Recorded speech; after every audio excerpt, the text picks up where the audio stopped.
Perfecto.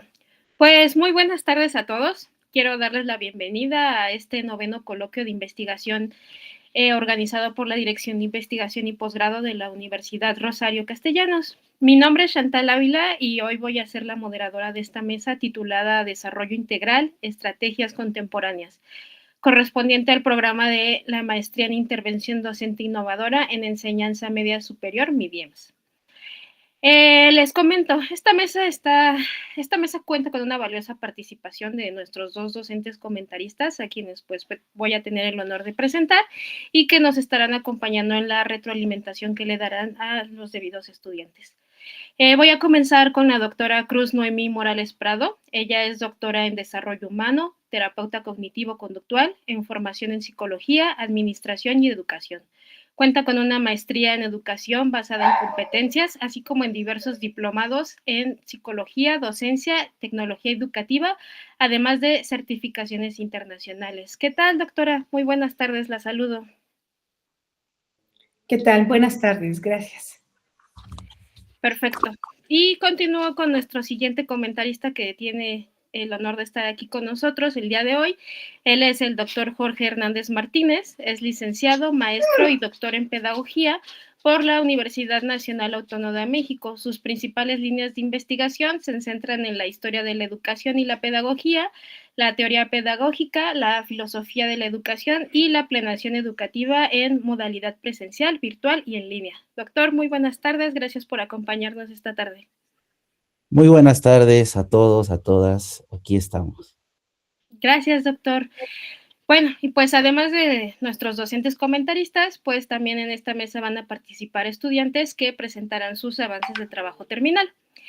Les voy a explicar cómo va a estar la dinámica de trabajo en esta mesa. Cada estudiante va a tener 10 minutos para hacer la presentación de su trabajo. Una vez concluidas las exposiciones, cada comentarista dispondrá de otros 10 minutos para brindar la retroalimentación. Les comento a los estudiantes que no habrá réplica por parte de ellos con los comentaristas y que las observaciones que les hagan los doctores son para ustedes y las deberán analizar y considerar junto con sus directores de trabajo terminal. ¿Okay? Les pido que tengamos muy en cuenta los 10 minutos de tiempo, esto para que nuestra sesión no se alargue y podamos terminar en tiempo y en forma esta mesa, ¿vale? ¿Alguna duda hasta aquí? ¿Todo perfecto? Ok. Pues entonces vamos a iniciar con nuestras presentaciones, perdón. Y voy a invitar a Raúl Vázquez Soria, que será nuestro primer estudiante. Él va a presentar su trabajo titulado Implementación de estrategias metodológicas activas basadas en la gamificación y resolución de casos prácticos para mejorar la comprensión de los conceptos contables en estudiantes del CONALEP Tijuana 1. Adelante, Raúl, si estás listo con tu presentación, te escuchamos.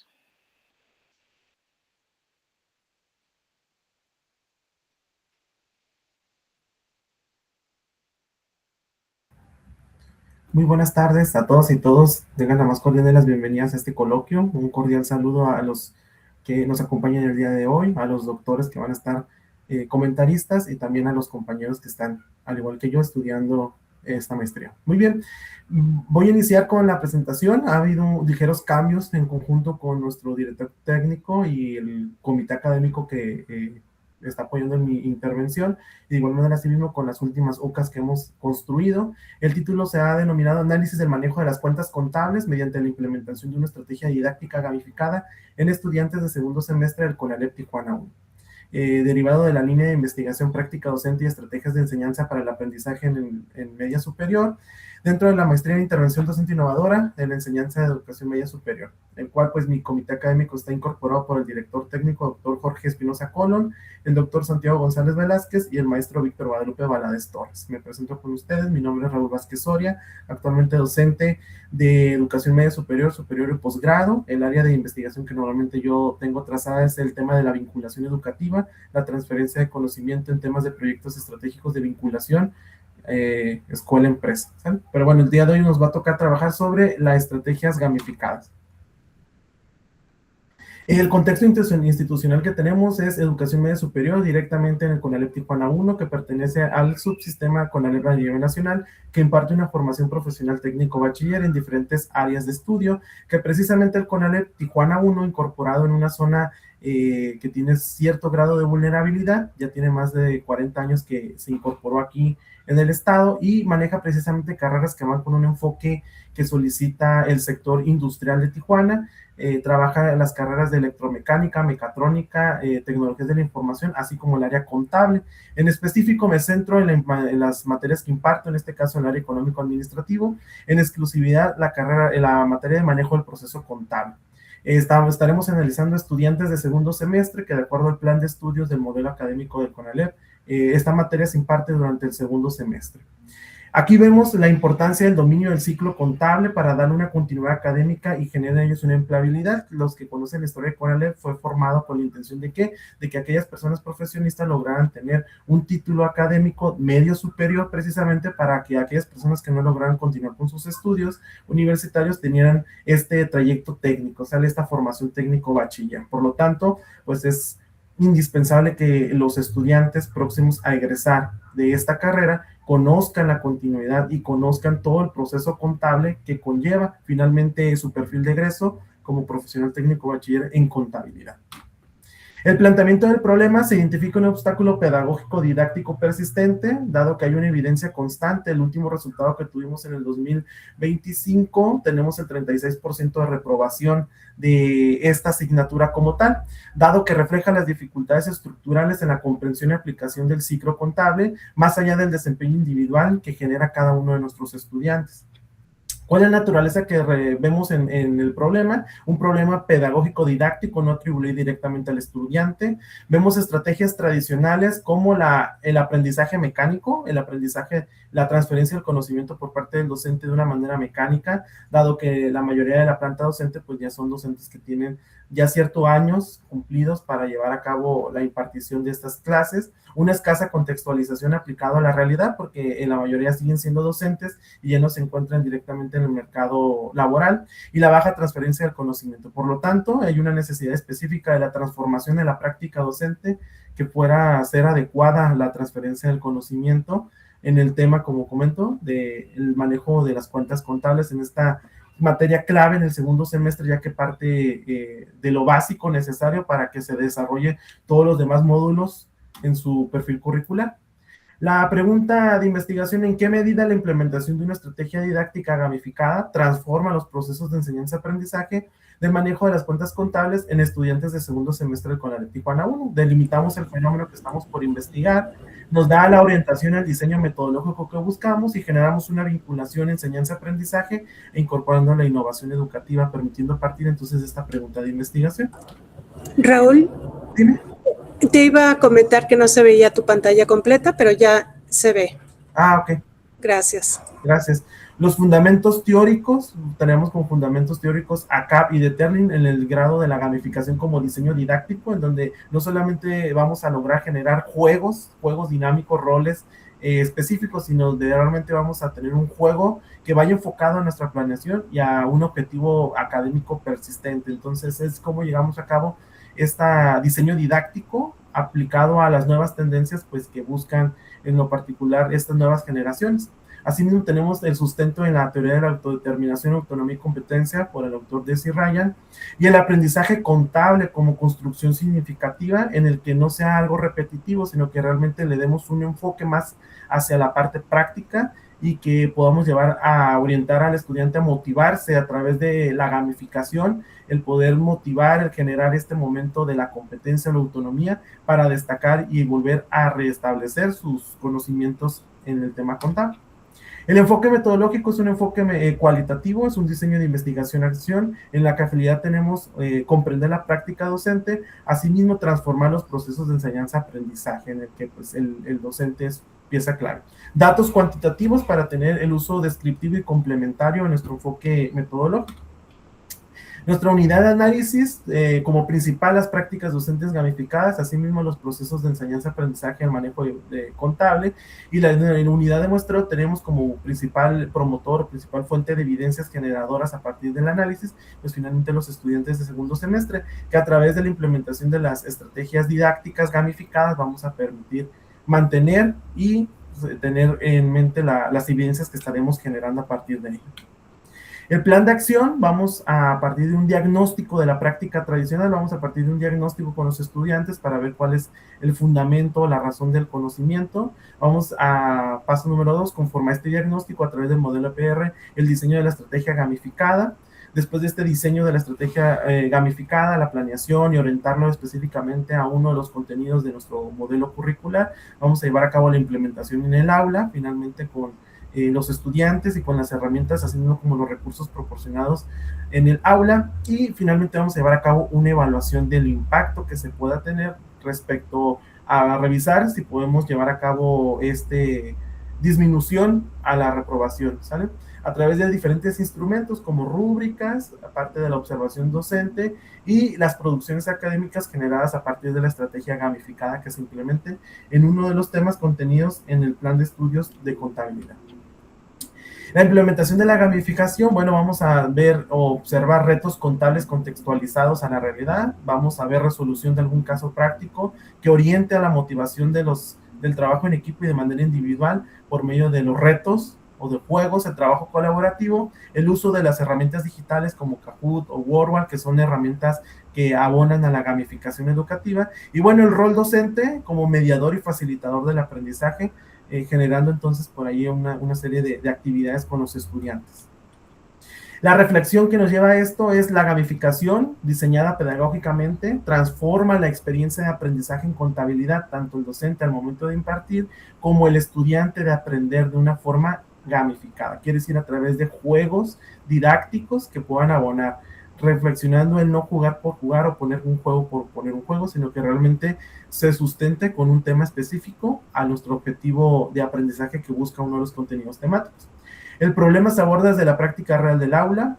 La investigación nos va a permitir articular la innovación educativa, la formación por competencias y orientar a la reflexión docente para incluir dentro de nuestra planeación académica la gamificación. Aporta evidencia pertinente para la educación media superior técnica. Bueno, no todos los planes de estudio de educación media superior son necesariamente iguales, algo que se puede estar trabajando, pero bueno, de manera específica, cuando trabajamos por competencias en este modelo de CONALEP, claro que sí puede generar una evidencia pertinente. Con ello llegamos a la conclusión del tema. Yo agradezco su atención. Muchas gracias. Cualquier duda, comentario, estamos con la intención de poder ir mejorando este trabajo académico, este informe académico. Es cuanto. Muchas gracias, Raúl. Gracias por tu presentación y por tu asistencia a este coloquio. Vamos con tu ronda de retroalimentaciones. Comenzamos con la doctora Cruz Morales. Adelante, doctora, la escuchamos. ¿Qué tal? Muchas gracias. Raúl, muchas felicitaciones. Una presentación muy resumida, pero bastante entendible. Es un proyecto que sin duda pues nos lleva a transitar de estos modelos tradicionales a modelos mucho más dinámicos que se adapten a estas nuevas generaciones. Justo yo leía y escuchaba tu modelo basado en la gamificación y en este modelo EPR, que me parece muy adecuado. Yo la observación que tengo es en la parte metodológica. En la parte metodológica refieres un enfoque cualitativo, si bien leí. Yo aquí la observación es que creo que un enfoque mixto, mucho más integral, fortalecería mucho esta intervención, porque además sería una evaluación totalmente integral, ¿no?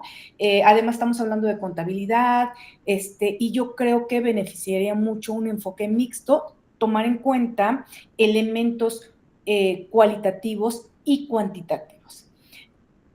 Hay una parte que me queda como vacío y que seguramente tú lo vas a trabajar con tus asesores, porque además estamos iniciando, estás en segundo. Y transitar de este modelo tradicional en donde pues el docente solo se enfoca a transmitir estos conocimientos como se vienen haciendo, yo creo que ahí queda un vacío. ¿En qué momento se va a capacitar? A lo mejor contemplar en tu diseño o en tu diagnóstico para identificar qué tantas o qué alcance de competencia tienen los docentes en cuanto al manejo de herramientas tecnológicas de gamificación, para que efectivamente ese resultado se pueda observar en los estudiantes, ¿no? Porque creo que por ahí va el problema lo mencionabas, un problema pedagógico, didáctico. Entonces yo creo que en esta ecuación debe de entrar esta evaluación, este diagnóstico de las competencias digitales de los docentes, porque ellos son los que van a llevar este modelo, son los que van a transitar. Hay que agregarle en nuestro diagnóstico estas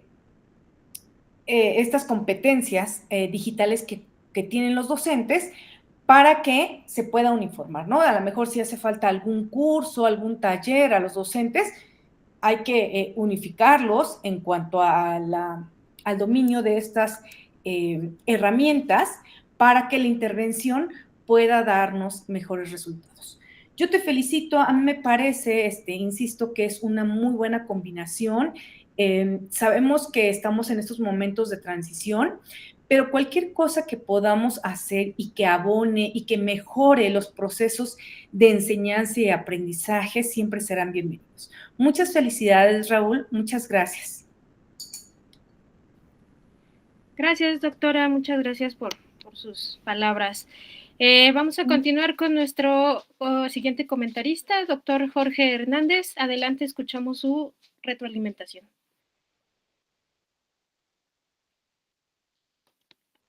Tiene el micrófono apagado, doctor. Ahora sí me escuchan. Ya lo escuchamos. Muchas gracias. Bueno, les comentaba que igual quiero felicitar a Raúl por la presentación. Y antes de pasar a las cuestiones de retroalimentación, quisiera como contextualizar el sentido de los comentarios, que si bien ustedes ya lo saben, pero seguramente será un ejercicio que tendrán que ir ejercitando. Cada uno de las retroalimentaciones que hagamos van en el sentido de mejorar, precisar y configurar una de las competencias que en sus estudios de posgrado tienen que ir formándose. Estoy hablando del rigor, el rigor académico, es decir, la consistencia entre su planteamiento, su teoría, su discursividad, sus fuentes, etcétera, etcétera, etcétera. Entonces, la primera precisión va más en sentido retórico de tu presentación. Sé que son momentos álgidos, los coloquios emocionalmente hablando, en donde estamos expuestos a una serie de emociones que a veces condicionan las maneras en cómo compartimos nuestra información. Entonces, en ese sentido, en materia discursiva yo te sentí un poco acelerado, de repente leías, cómo compartírtelo. Entonces, en ese sentido, preciso un área de oportunidad, practicar tu discurso, darle un ritmo, identificar las palabras que estás utilizando, ya que recordemos que es un ambiente académico y que se requiere de una precisión muy institucional y muy formal. Ya pasando al ámbito de tu protocolo, también tengo una serie de observaciones y tienen que ver también con precisiones de rigurosidad conceptual.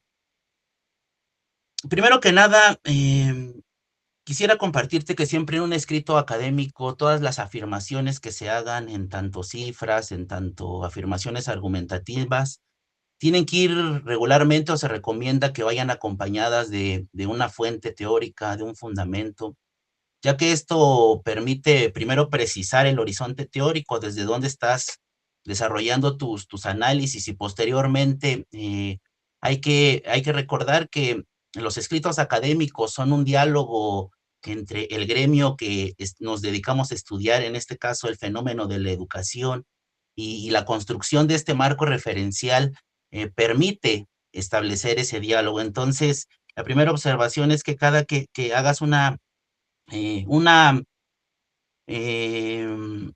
nos arrojes cifras o que nos estés dando una afirmación, se recomienda siempre precisar ahí la fuente. En tu texto nada más mencionas el modelo EPR, que después en tu presentación no alcancé a identificar cómo ibas a utilizar este modelo. Sin embargo, por ejemplo, en tu introducción hablas acerca de el estudio con el cual desarrollaron este diagnóstico. Se precisa saber de dónde sacaron esos datos del 36%. También hablas acerca de tu enfoque de investigación-acción, también citar desde dónde estás entendiendo este enfoque. Eso en términos conceptuales. Ahora en términos de tu planteamiento del problema, me parece que hay una inconsistencia conceptual con respecto a qué es lo que pretendes, porque en tu primera parte de tu documento hablas acerca de una estrategia metodológica. Posteriormente, más abajo, hablas de una propuesta pedagógica, que si bien van de la mano, lo que yo entendí, estás desarrollando una estrategia didáctica, concretamente, acerca de la gamificación, esto que nos vienes compartiendo, y en aras de esta precisión, de esta consistencia de manejar la coherencia entre tus conceptos y tu discursividad, yo recomendaría que unificaras a qué te estás refiriendo, si a una propuesta meramente didáctica, metodológica. Si bien la didáctica sabemos que es metodológica, habría que afinar esa precisión. También me gustaría que, o al menos me hubiera gustado, dentro del protocolo, todos estos referentes teóricos, Ausubel, los referentes de la gamificación, que los hubieras podido citar, porque reitero, eso le da fuerza a lo que estás tratando de comunicar. En el momento que uno comienza a leer los escritos, siempre como una actividad de interpretación requiere precisar el desde dónde. Entonces, es una invitación, reitero, a argumentar tus fuentes, a presentarlas, y más dentro de una propuesta nueva como es la gamificación, en donde ya hay mucho escrito al respecto. Sin embargo, es fundamental añadir esas fuentes. Quizás con respecto a esta precisión que te vengo comentando acerca de los conceptos que estás utilizando, te recomendaría un texto que quizás pueda ayudar a clarificar esto que te vengo comentando. Un texto muy reconocido en didáctica, en teoría curricular, de Frida Díaz Barriga y de Gerardo Hernández. Se llama Estrategias docentes para un aprendizaje significativo, una interpretación constructivista. ¿Qué más? Tengo otras cositas anotadas, pero en aras de darle continuidad al coloquio, me quedaría con estas recomendaciones, Raúl, sin antes mencionar que, reitero, cada una de estas precisiones van en el sentido de la mejora y de la construcción epistemológica y la consistencia de tu trabajo, que es muy, muy interesante y es necesario innovar con metodologías. Sin embargo, hacer esas precisiones le brindarían estos adornos académicos de consistencia y de rigorosidad. Así que sería todo. Gracias, doctor. Gracias por su retroalimentación brindada. Muchísimas gracias también a ti, Raúl. Vamos a pasar a nuestro siguiente estudiante. Lo voy a presentar. Él es Samuel Alcántara Chantal, quien presenta su trabajo titulado Aprendizaje basado en proyectos y el desarrollo del pensamiento crítico en la asignatura de Derecho 1 en la educación media superior. Samuel, ya veo tu presentación en pantalla, así que adelante, te escuchamos.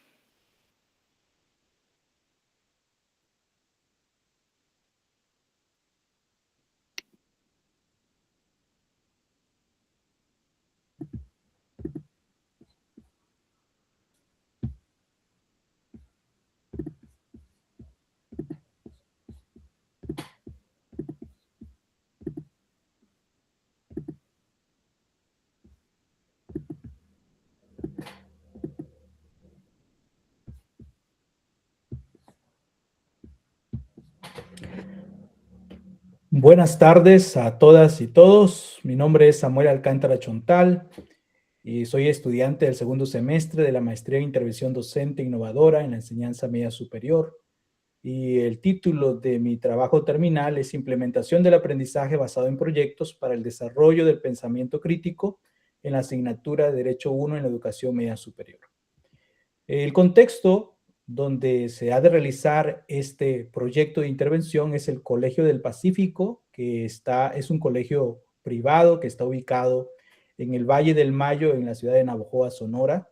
Es un colegio que ofrece nivel básico y medio superior, pero específicamente es en el grupo del quinto semestre del área de Ciencias Sociales y la asignatura es de Derecho 1. Desde hace unos ciclos atrás, el investigador docente ha estado observando que a los estudiantes se les dificulta expresar sus opiniones y sobre todo tratar de contrastar distintas posturas y aplicar normas jurídicas a situaciones reales. Por lo tanto, su participación se limita a solamente enunciar definiciones legales o a repetir los contenidos tanto en el material de estudio o lo expresado por el docente. Esto nos lleva a analizar cuál es la problemática y desde la perspectiva del investigador docente hay una deficiencia en el pensamiento crítico en los alumnos del quinto semestre. Y esto puede ser las causas probables, la metodología tradicional del uso que da el investigador docente, es decir, como cátedra, donde los alumnos tienen un rol pasivo.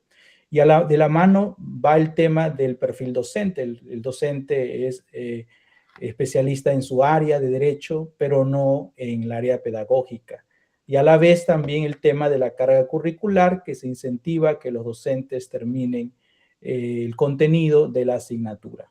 ¿Cuáles serían los efectos o consecuencias de no atender esta problemática en este escenario auténtico? En primer lugar, dado que los estudiantes para pasar sus exámenes, su materia, tienen que aprender de memoria algunos conceptos, pues sus aprendizajes son superficiales.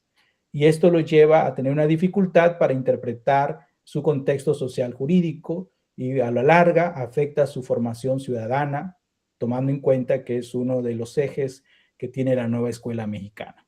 Por lo tanto, la pregunta de intervención es ¿cómo impacta la implementación del aprendizaje basado en proyectos en el desarrollo del pensamiento crítico de los estudiantes de quinto semestre en la asignatura de Derecho 1 durante el ciclo escolar 2025-2026, cuya unidad de análisis es precisamente la práctica pedagógica del docente investigador en la asignatura ya antes mencionada? El objetivo general de este proyecto de intervención es implementar el aprendizaje basado en proyectos en la asignatura de Derecho 1 para desarrollar el pensamiento crítico en estudiantes de quinto semestre del Colegio del Pacífico de Navojoa durante el ciclo escolar 2025-2026 mediante un enfoque de investigación-acción. Derivado de este objetivo principal, se presentan 4 objetivos específicos. El primero corresponde a diagnosticar el desarrollo del pensamiento crítico en los estudiantes. El segundo objetivo es diseñar e implementar un proyecto de uno de los bloques que corresponden a la asignatura. Posteriormente, analizar los cambios y ajustar la intervención mediante la evaluación del desempeño. Y en cuarto lugar, recopilar y sistematizar las percepciones de las y los estudiantes sobre el impacto del ABP. El diseño metodológico que se plantea en este proyecto se marca un enfoque mixto, adoptando el diseño de investigación-acción, porque no solamente se desea describir la realidad, la problemática educativa, sino que se pretende transformarla mediante la intervención y la reflexión sistemática de la práctica docente. De acuerdo a McKernan, la investigación-acción se diseña como una espiral flexible de mejora continua, donde parte de una problemática real, se hace un plan de acción, se implementa, se documenta y posteriormente se reflexiona y se ajusta. Y a eso le llaman ciclos McKernan, que se puede repetir en un segundo o tercer ciclo de acuerdo a lo que sea necesario. Y este enfoque, pues, se basa desde lo que se ha plantado Lewin, Keynes, Eliot, y cuyo propósito central es mejorar la práctica educativa. Esta intervención sigue el modelo temporal de investigación-acción de McKernan, donde él establece ciclos y cada ciclo lo compone de 7 fases. y si es necesario, se repite este ciclo se ajusta la situación, se ajusta el plan de tal manera que pueda constantemente, mediante la reflexión, mejorar la práctica pedagógica. Haciendo una adecuación de este método, de este modelo que presenta McKernan, en lugar de 7 fases se establecen 5, donde en primer lugar la primera fase del primer ciclo se define el problema, donde se trata de hacer un diagnóstico, se evalúan, en la segunda fase se evalúan las necesidades, se establece un plan, se elaboran los materiales, en la tercera se implementa el plan, en el cuarto, la fase del primer ciclo, se evalúan los efectos de la aplicación del ABP y en la última fase se toman decisiones, se reflexiona y entonces se le da camino a un segundo ciclo para mejorar el plan y mejorar la práctica. Técnicas e instrumentos a utilizar, previsto por ahora, se tiene una rúbrica, un instrumento evaluativo basado en el modelo de Fazione, que mide las 6 habilidades claves del pensamiento crítico. Hay observación y un diario de campo donde se registra tanto el desempeño de los estudiantes como la práctica del docente, y propiamente también los productos del proyecto se están evaluando. Hay una encuesta donde se recoge la percepción de los alumnos, indagando sobre su experiencia con el ABP.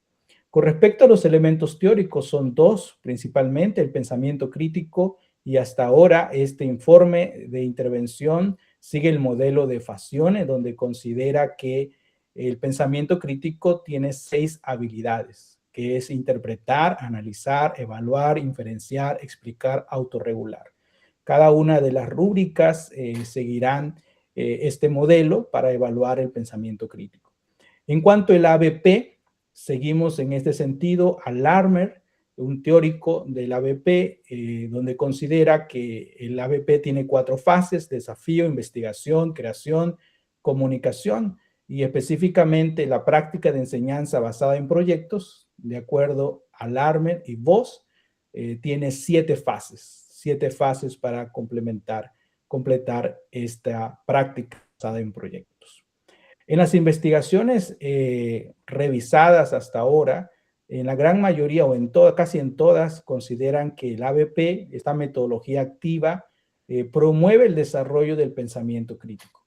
Estudios internacionales y también de Perú, Colombia, en el caso de nuestro país, en el estado de Morelos, en el estado de Puebla, en la Ciudad de México, y precisamente en el estado donde es el contexto para esta intervención, Sonora, considera que el ABP contribuye al desarrollo del pensamiento crítico.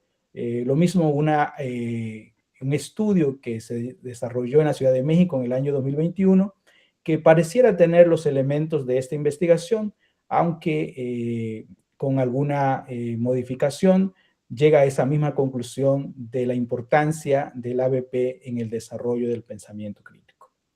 De mi parte es todo. Muchas gracias por su atención. Muchas gracias, Samuel. Gracias por tu exposición. Vamos con tu ronda de retroalimentaciones. Doctora Morales, la escuchamos. Gracias. ¿Qué tal? Muy buenas tardes, Samuel Alcántara. Muchas felicitaciones. La verdad es que el resumen que de repente nos llega, pues no muestra, no refleja esto que nos acabas de presentar, ¿verdad? A mí me parece, de repente uno lee y dice, ay, ¿y aquí cómo, verdad?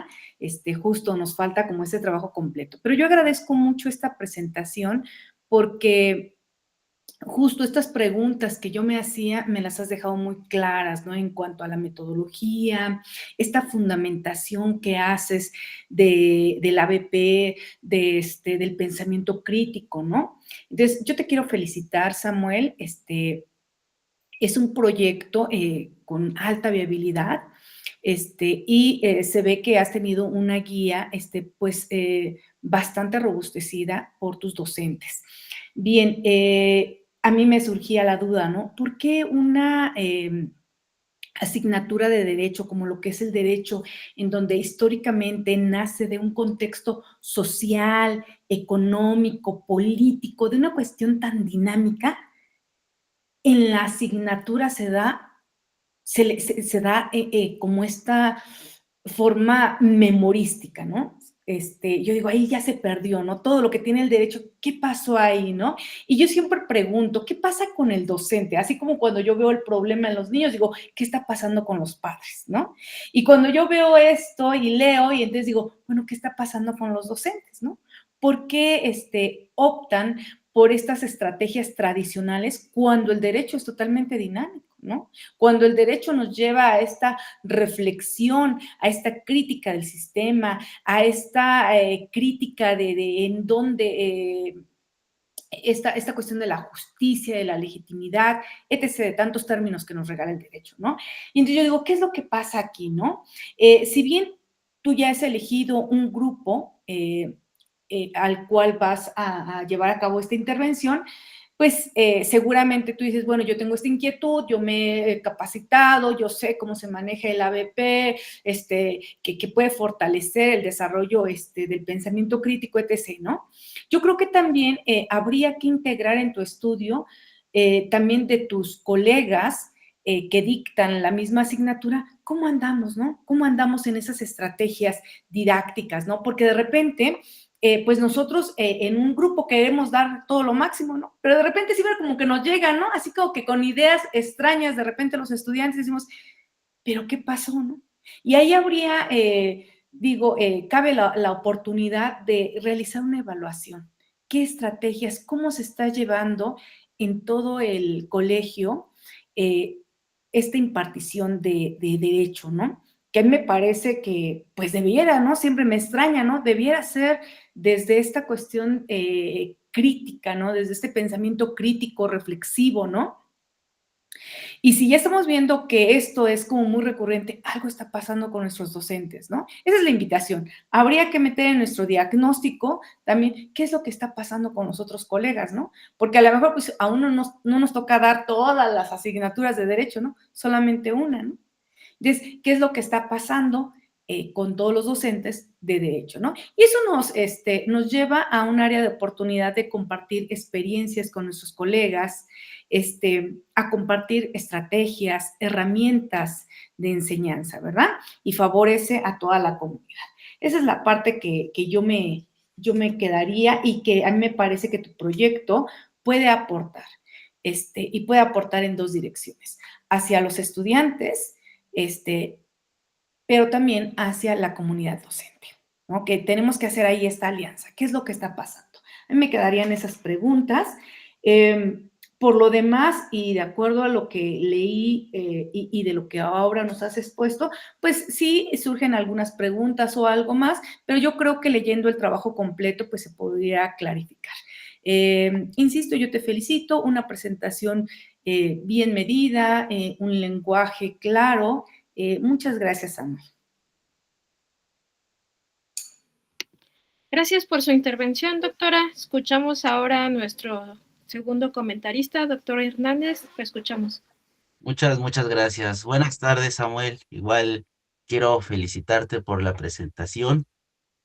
Igual como la doctora lo comentaba, en el momento de yo encontrarme con el documento, surgieron muchas preguntas, sobre todo de formato, la construcción del aparato crítico, pero ahora que nos muestras la presentación, todas esas dudas que tenía, pues igual quedaron resueltas, ¿no?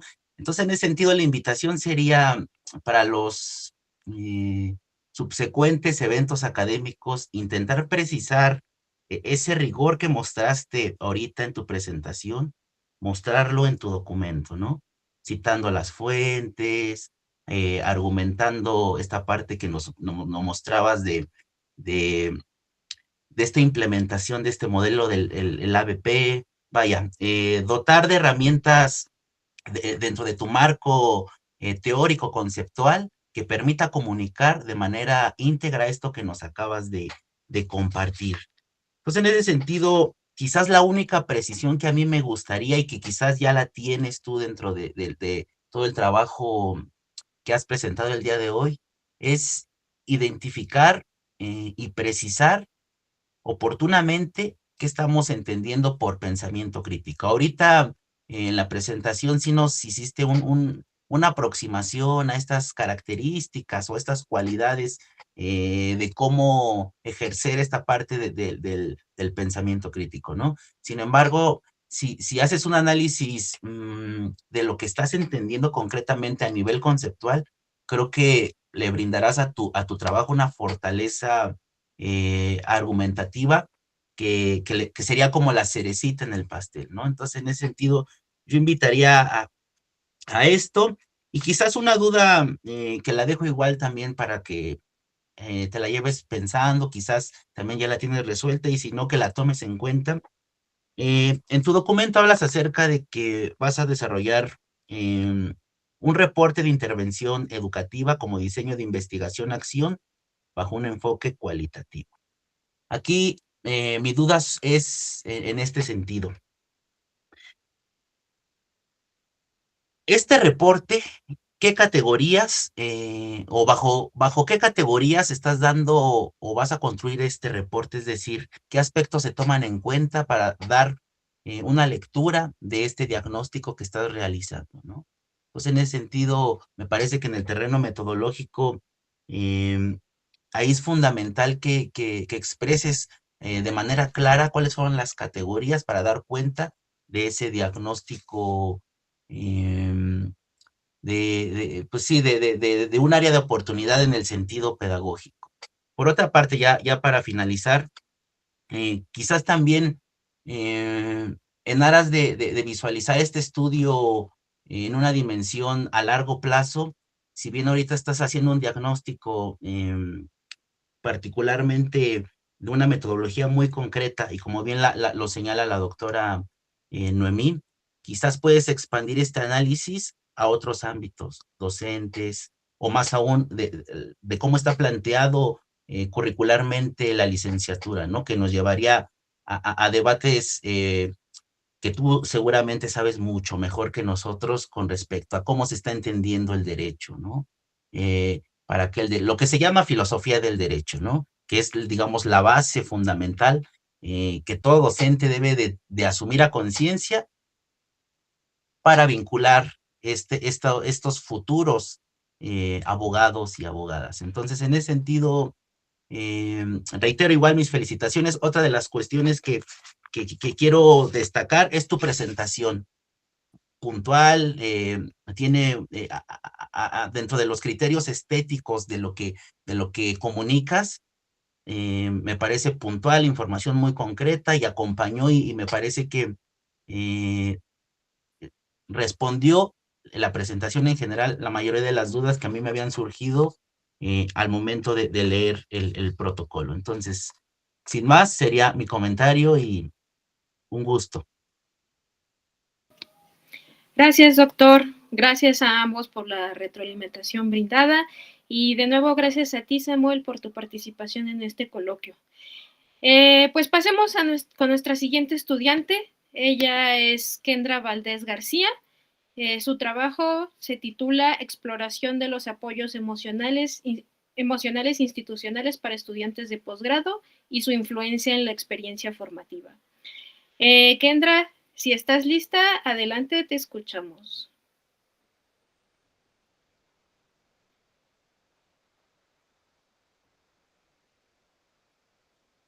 Kendra, ¿estás aquí con nosotros?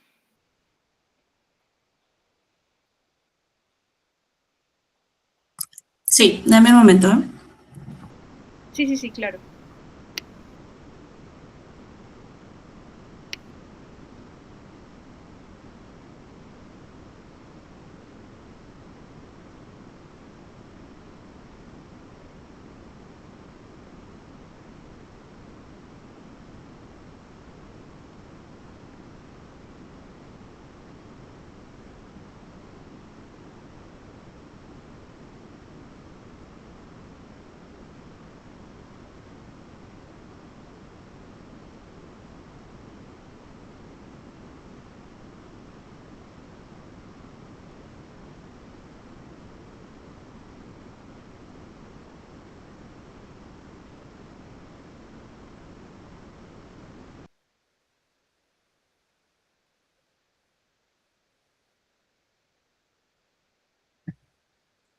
¿Listo? ¿Sí lo pueden ver? Vemos tu pantalla, pero no tu presentación.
Disculpa, ¿y la ven?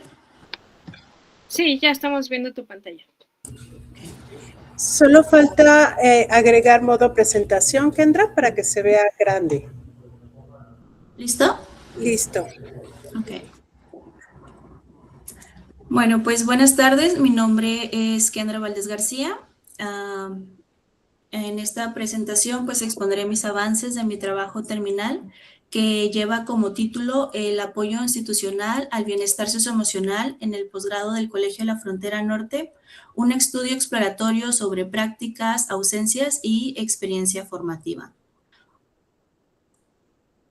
Dentro de mi contexto, me enfocaré en el Colegio de la Frontera Norte. El Colegio de la Frontera Norte es un centro público de investigación. Además de su labor científico, pues ofrece programas de posgrado altamente demandantes. Ahorita cuenta con 7 maestrías y 3 doctorados, los cuales todos están registrados en el Sistema Nacional de Posgrados. Esta adscripción pues implica estándares elevados de desempeño académico, productividad investigativa y permanencia. Los programas del Colegio de la Frontera Norte son de tiempo completo, por lo que el estudiante recibe una beca por parte del CECITI.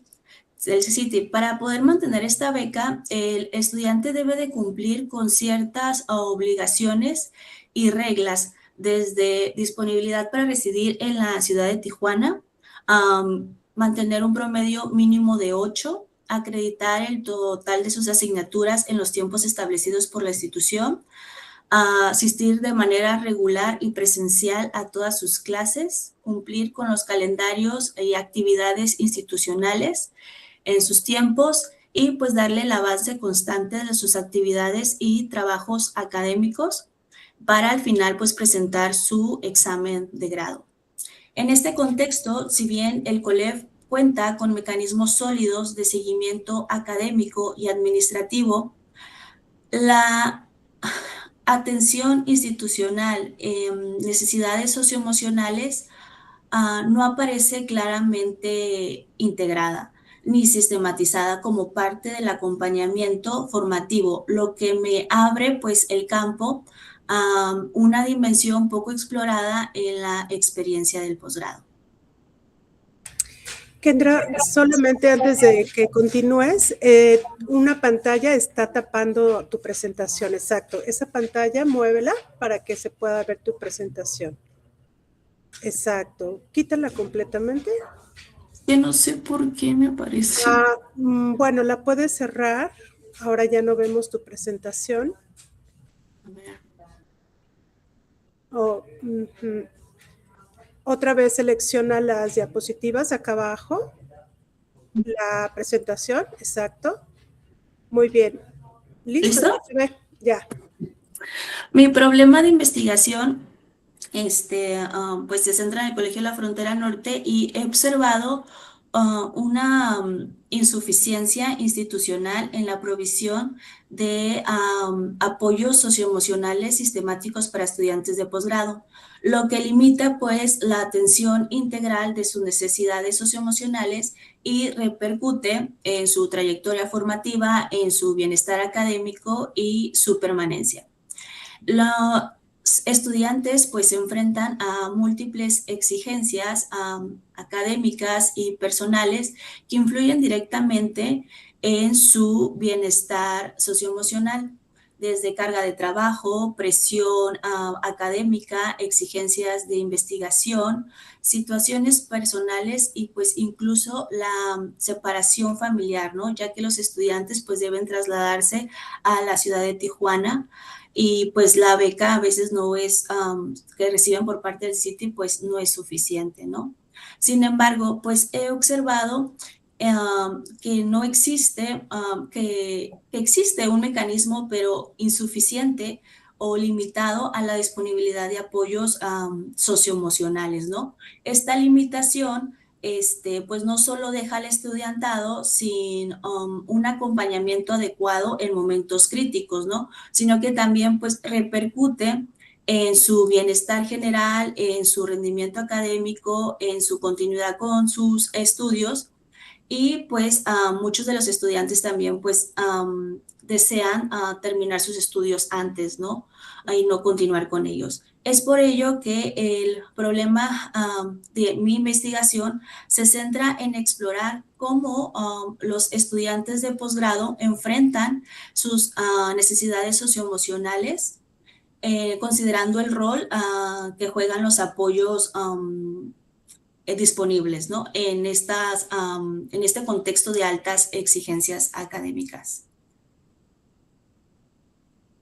Por eso mi pregunta de investigación es cómo enfrentan los estudiantes de posgrado del Colegio de la Frontera Norte sus necesidades socioemocionales en un contexto de alta exigencia durante su trayectoria formativa.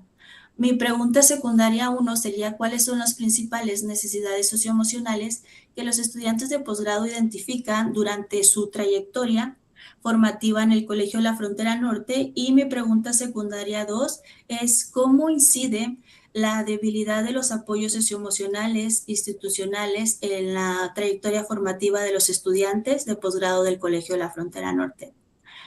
La pregunta de investigación central busca entender cómo las y los estudiantes de posgrado enfrentan estas necesidades socioemocionales en un contexto institucional caracterizado por las altas exigencias académicas. Las preguntas secundarias me permiten profundizar en dos dimensiones clave. La primera me ayuda pues a este enfoque identificar cuáles son las principales necesidades socioemocionales del propio estudiantado, reconoce a lo largo de su formación, es decir, qué situaciones le generan mayor carga socioemocional en el posgrado. Mi pregunta secundaria 2 se centra en analizar cómo la debilidad de apoyos socioemocionales inciden en la trayectoria formativa, en su bienestar académico, en su permanencia y en su experiencia formativa. Dentro de mis objetivos, mi objetivo general pues será explorar las experiencias de los estudiantes de posgrado del Colegio de la Frontera Norte en relación con sus necesidades socioemocionales durante su trayectoria formativa. Mis objetivos específicos, uno sería identificar las principales necesidades socioemocionales que experimentan los estudiantes de posgrado durante su trayectoria formativa, y mi objetivo específico 2 sería explorar los efectos de la fragilidad de los apoyos socioemocionales institucionales en la trayectoria formativa de los estudiantes de posgrado. En términos generales, estos objetivos, pues busco entender qué necesidades emocionales viven los estudiantes de posgrado y qué efectos tienen la falta de apoyos socioemocionales institucionales en su experiencia formativa. Mi enfoque y diseño de investigación es un enfoque cualitativo en el que busco pues el análisis de las experiencias de los participantes en relación con las condiciones institucionales y académicas en las que desarrollan. Este enfoque cualitativo se va a apoyar en una investigación acción participativa donde pueda promover el diálogo horizontal, la participación activa, reflexión crítica colectiva. Aquí la clave es el diálogo, ¿no?, de mi investigación. Mi unidad de análisis, pues, son las experiencias de estudiantes de posgrado en el Colegio de la Frontera Norte frente a sus necesidades socioemocionales y el acompañamiento institucional durante su trayectoria formativa. Mi estrategia metodológica está basada en 4 pasos, que es la preparación, que será revisión teórica, diseño de instrumentos, selección de participantes y permisos. La recolección, entrevistas, grupos focales y revisión documental institucional y análisis, transcripción, codificación, identificación de patrones y triangulación. Y por último, la devolución, que será la presentación de hallazgos y diálogo en la comunidad. Mi estado de arte ahorita está en construcción. Por el momento, pues no he encontrado muy poca literatura acerca de los apoyos socioemocionales de los estudiantes de posgrado. Ahorita me estoy apoyando por el momento en Rafael Vizquerra, que habla sobre el bienestar emocional en la experiencia formativa de estudiantes. Mi marco teórico está basado en 3 conceptos, que es la pedagogía crítica como orientación metodológica, diálogo horizontal, participación activa, reflexión colectiva y conciencia crítica como base metodológica. El siguiente concepto es el bienestar estudiantil y apoyo emocional institucional, condiciones institucionales que sostienen bienestar y trayectoria académica. Y mi último concepto sería el bienestar académico y su relación con el apoyo emocional, equilibrio académico personal, carga emocional, satisfacción formativa y percepción del apoyo institucional. Mis consideraciones éticas, pues la investigación se regirá por principios éticos básicos manifiestos en la solicitud de consentimiento informado por escrito a todos los participantes y se garantizará la confidencialidad y el anonimato en manejo de la información. Gracias. Gracias a ti, Kendra, por tu presentación. Cedo la palabra a la doctora Morales. Doctora, la escuchamos. Gracias.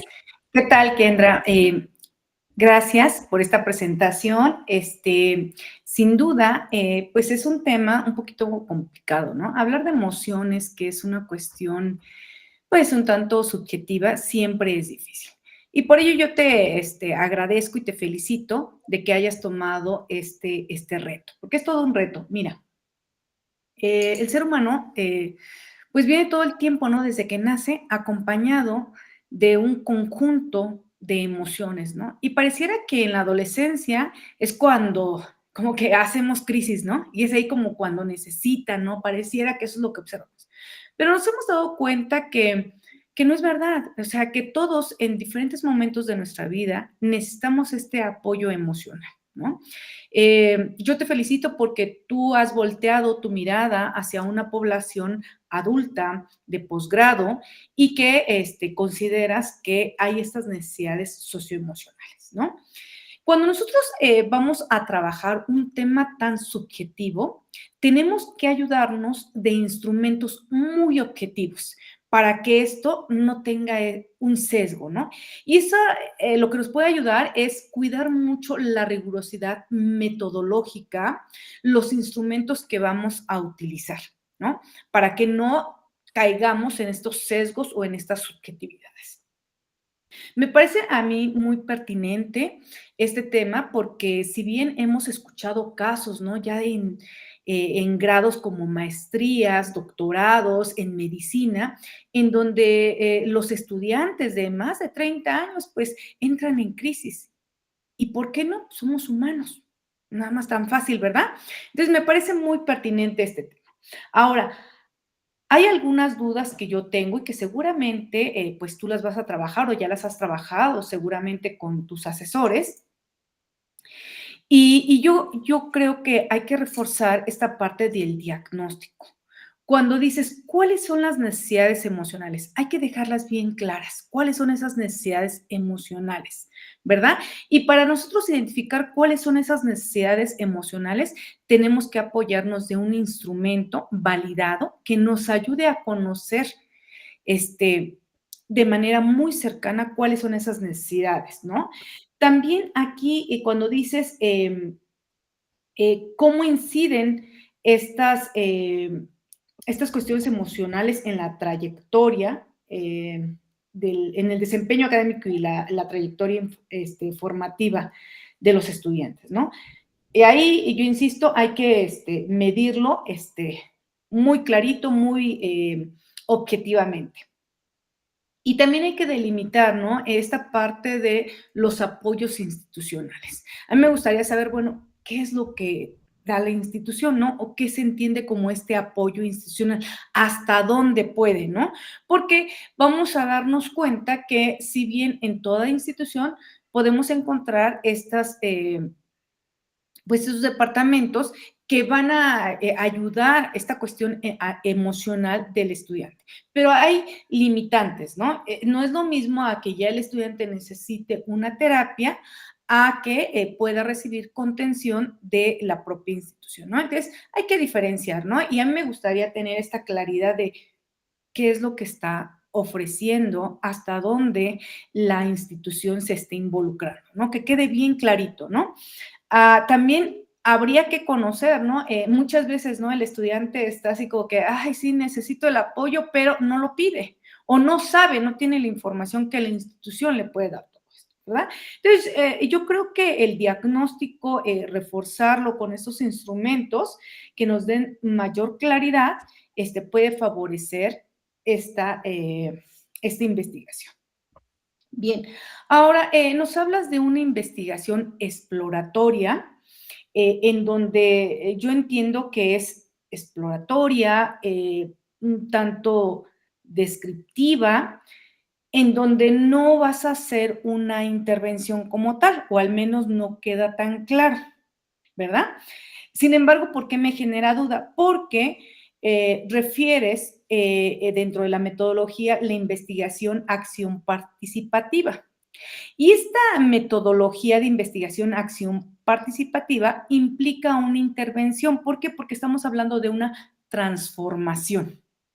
Entonces, si vamos a utilizar esta metodología de investigación acción participativa, entonces yo de repente digo, creo que sí hay intervención, ¿no? Y algo que mencionas es dentro de la exposición, decías basada en el diálogo. Entonces yo digo, de sí hay intervención, pero me dices que es, al inicio me dices que es una investigación exploratoria. Yo creo que ahí es pertinente aclarar, argumentar qué metodología vas a utilizar, si va a ser solo un estudio exploratorio o si te vas a ir por una intervención, ¿no? Me parece muy valioso tu trabajo y seguramente con esas observaciones podrás trabajarlas con tus docentes, seguramente ya la han trabajado o las tienes en tu trabajo, pero al menos yo no las observé, ni en el trabajo enviado ni en esta exposición. Ese sería mi comentario, Kendra. Tienes todo un reto. Muchas felicitaciones. Gracias. Muchas gracias. Gracias, doctora. Damos la palabra ahora al doctor Hernández. Adelante, doctor. Muchas gracias, Kendra. Igualmente, primero que nada, felicitarte por, como bien lo mencionó la doctora, es un tema álgido, controversial, que pareciera que esta cuestión de las emociones y los sentimientos pareciera no influir dentro de los procesos educativos, pero como lo hemos experimentado, particularmente después del 2020, digamos, develó la importancia de darle la relevancia a esto que llamamos emoción o sentimiento. Entonces, en ese sentido y en aras de la precisión conceptual, de construir un rigor teórico, primero que nada, a mí me parece fundamental hacer una precisión entre lo que es una emoción y un sentimiento, ya que son aspectos muy que van de la mano, pero son cosas totalmente distintas. Y si estamos pensando en cuestión de la educación, primero, bien vale la pena preguntarnos si las emociones se educan. Pues en ese sentido, me parece fundamental que sí le eches un clavado a la literatura, si bien, como bien lo mencionaste, estás en la construcción de tu estado del arte, en la construcción de tu marco teórico, es importante hacer esa distinción, ¿no? Ya que sin entrar en detalles, la emoción hay que entenderla como una respuesta fisiológica, casi mecánica, mientras que un sentimiento es la experiencia subjetiva que se tiene de esa emoción, es decir, cómo transitamos esa emoción y la convertimos en sentimiento, que es ahí en donde se precisa el trabajo pedagógico. Entonces, en ese sentido, y en aras de seguir expandiendo tu horizonte teórico conceptual, yo te quisiera hacer unas recomendaciones muy puntuales. Hay un texto clásico para entender qué son las emociones de un personaje que no viene propiamente del ámbito educativo, pero sí del ámbito científico, y es un clásico para la historia moderna de nuestra época que nos tocó vivir. Un texto publicado en 1872 de Charles Darwin que se llama La expresión de las emociones en los animales y en el hombre. Ahí da una explicación a partir de su teoría evolutiva de cómo las emociones forman parte en esto que entendemos ahora como humanidad. Otro de los textos que me parecen fundamentales para enriquecer tu bagaje conceptual, ya lo mencionaste y me parece que es una coincidencia importante. No sé si ya la estés trabajando este texto de Rafael Vizquerra, Psicopedagogía de las emociones, en donde ahí hace una exploración histórica de cómo se han ido trabajando en diversos enfoques esto de las emociones, y justamente hace esta revisión crítica de que no es lo mismo emoción que un sentimiento. Y quizás en donde hay una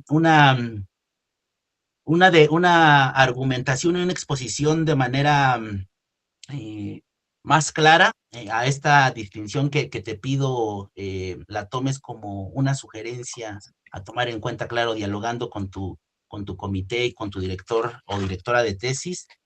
Es un texto que se llama En busca de Spinoza, neurobiología de la emoción y los sentimientos.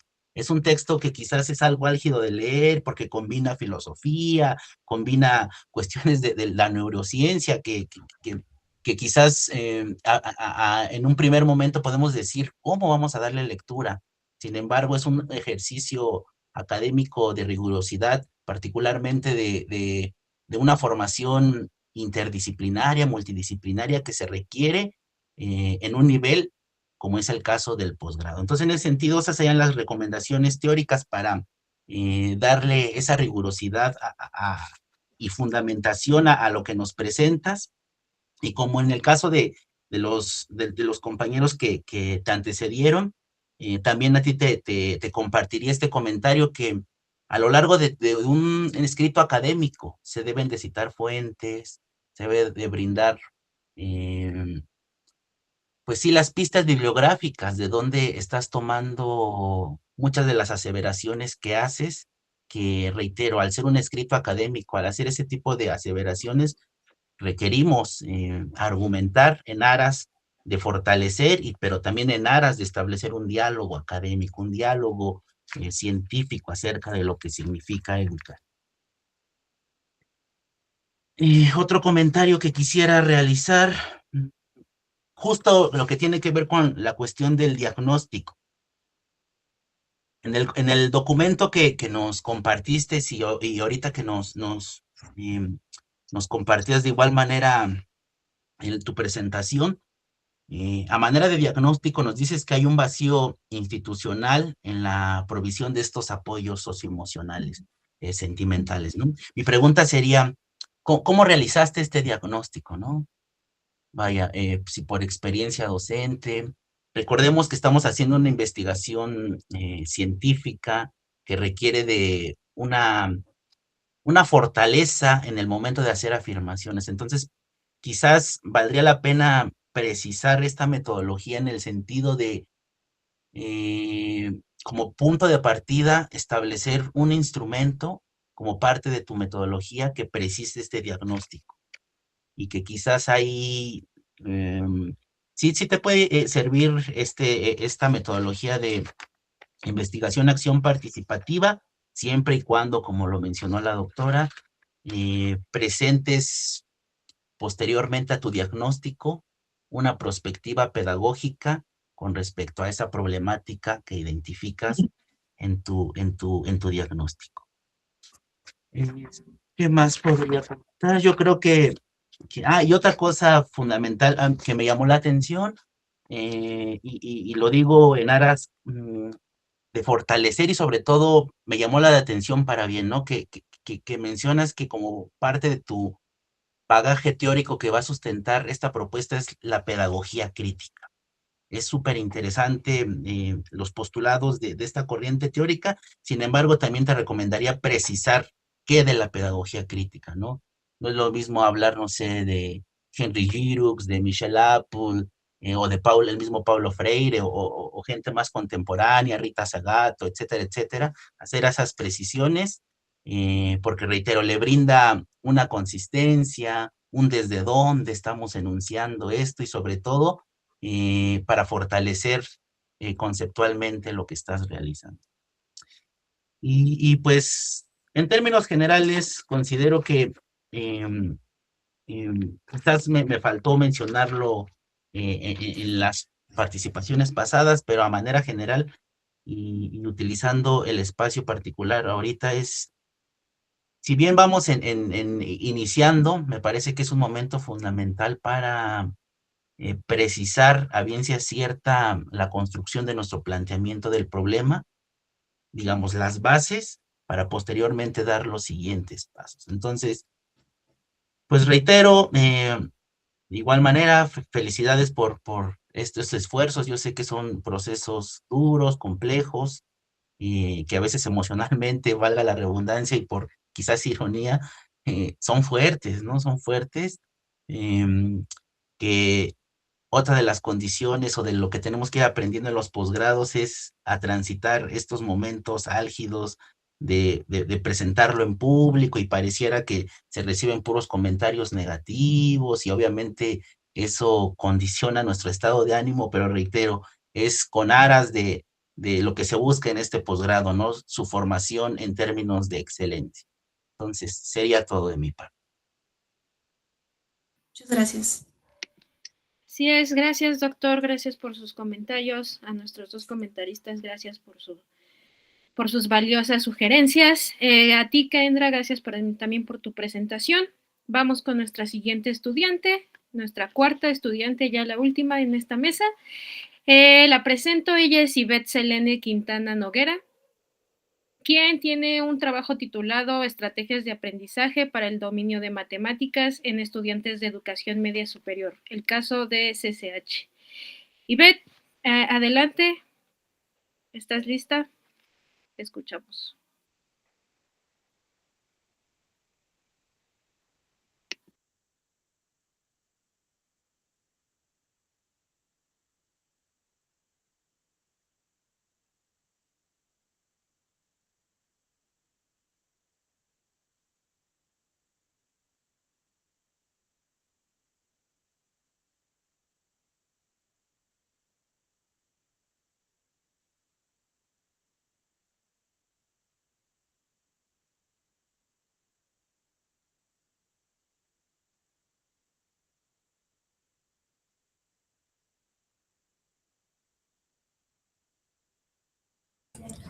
Ivette, tienes tu micrófono apagado.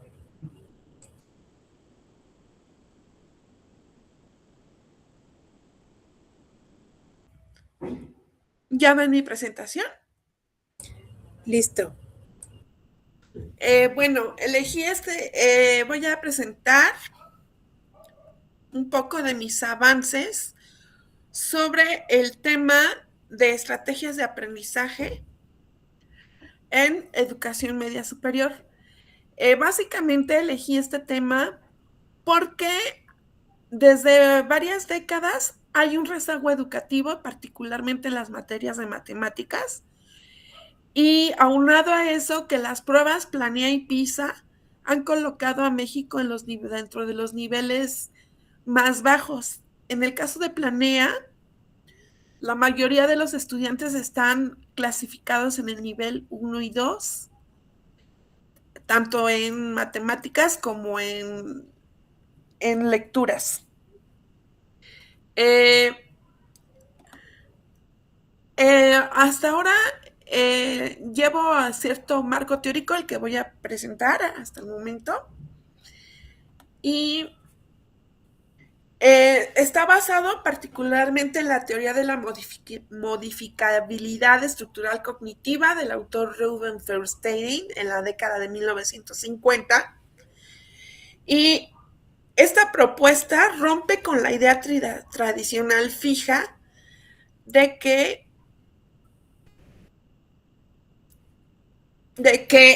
las habilidades cognitivas son estáticas, innatas, y asume que el ser humano tiene la capacidad de transformarlas durante su vida.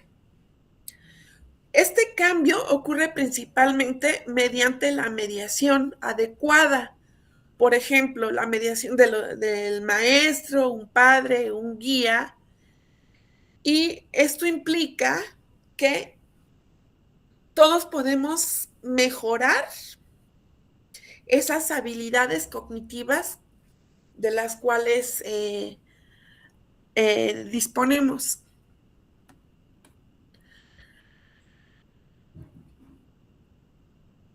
El objetivo de la teoría de la modificabilidad estructural cognitiva es evaluar el potencial del aprendizaje.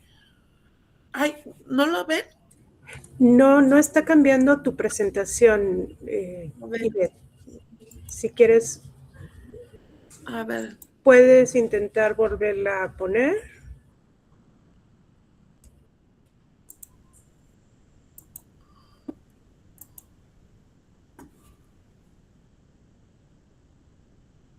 ¿ahora sí la ven? Sí, listo. Nada más hazla grande. Exacto, en modo presentación. No. A ver. En la parte de abajo, a un lado del zoom, de tu lado derecho, inferior derecho. Uh-huh. Ahí al lado del zoom está el iconito de presentación. A ver. Ay, Dios.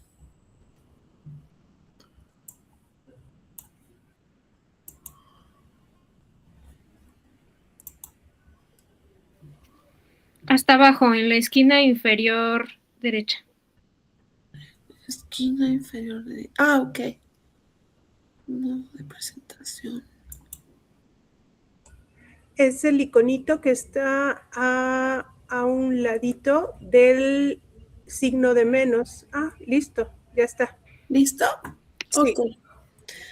Entonces. Avanza, Ivette. Listo. Bueno, parte de mi marco teórico solventa la teoría, describe la teoría de la modificabilidad estructural cognitiva por el autor Ruben Feuerstein.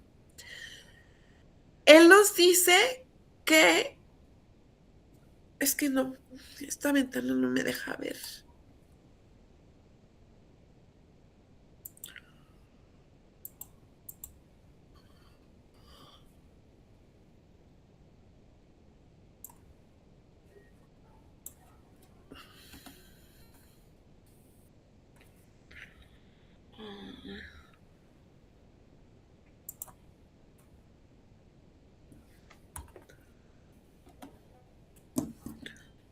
Ay, no la entiendo. A ver, ahorita veo pantalla. Mostrar mi pantalla de cualquier manera. Ah, sí, solamente así.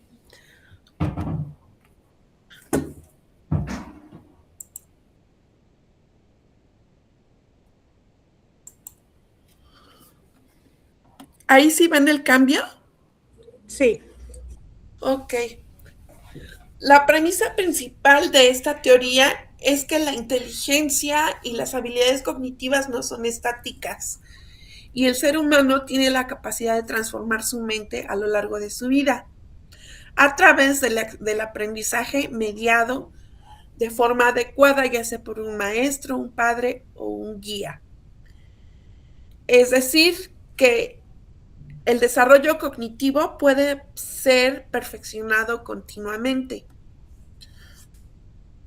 Él desarrolló instrumentos como es la prueba de modificabilidad estructural, cuyo objetivo era evaluar el potencial de aprendizaje, no solo del conocimiento actual, y le permitió identificar áreas críticas para intervenir y mejorar el rendimiento cognitivo.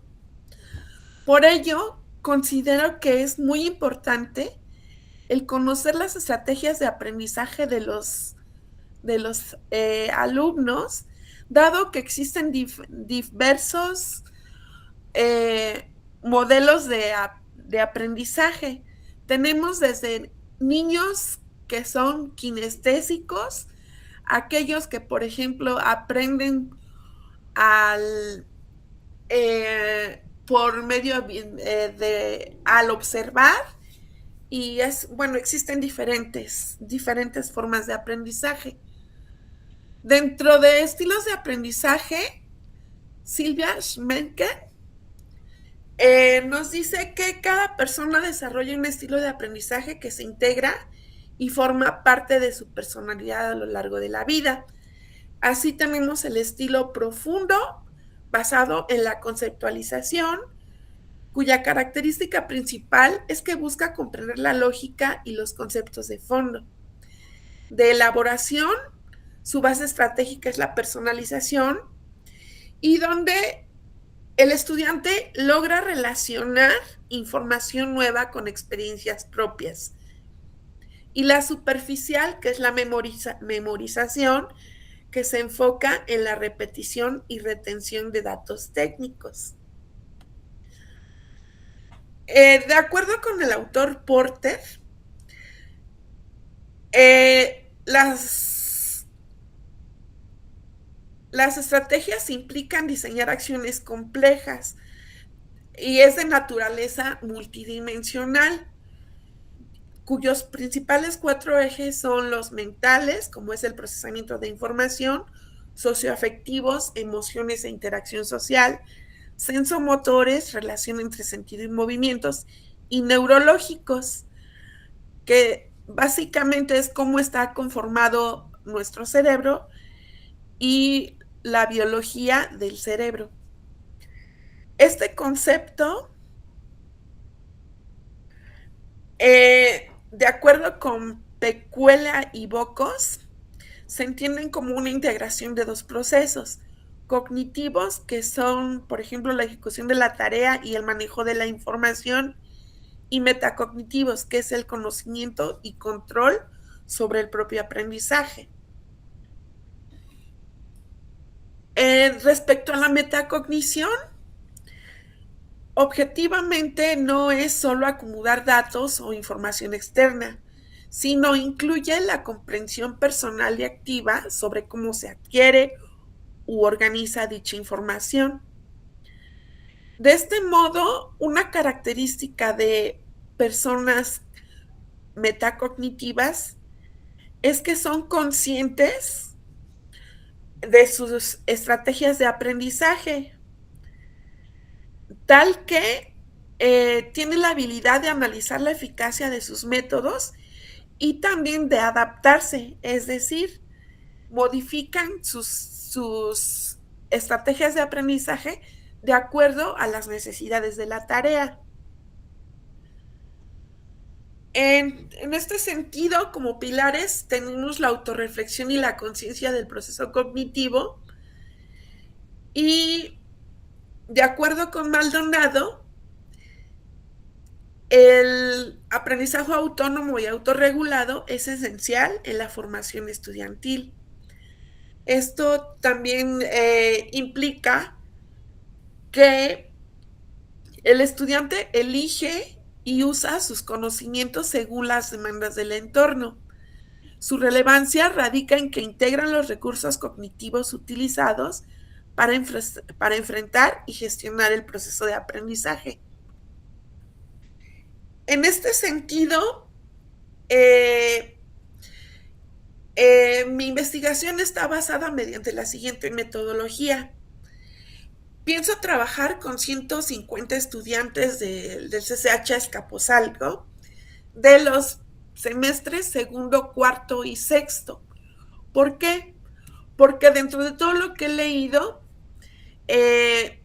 muchos autores señalan que conforme aumenta el grado académico, los estudiantes adquieren diversas estrategias de aprendizaje y las van mejorando. Para ello voy a utilizar dos instrumentos.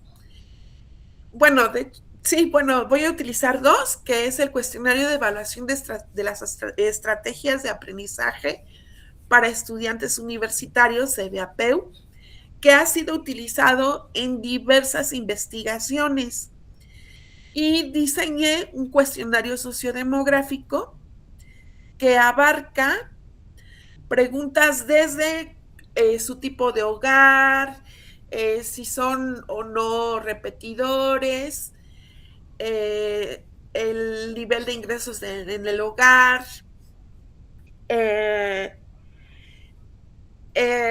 por ejemplo, si, ¿cómo se llama? Si reciben retroalimentación por los maestros, etcétera. Y el cuestionario CBPAO está constituido por 88 preguntas, pero adelantándome un poquito, en la prueba piloto que hice, encontré que tenía que limitar ese cuestionario y quedarme solo con aquellos que estuvieran relacionados con mi investigación. Estos datos los voy a analizar con el programa R, que me permitirá medir relaciones significativas y crear modelos estadísticos. Por ejemplo, para crear grupos puedo usar clases latentes, análisis factorial.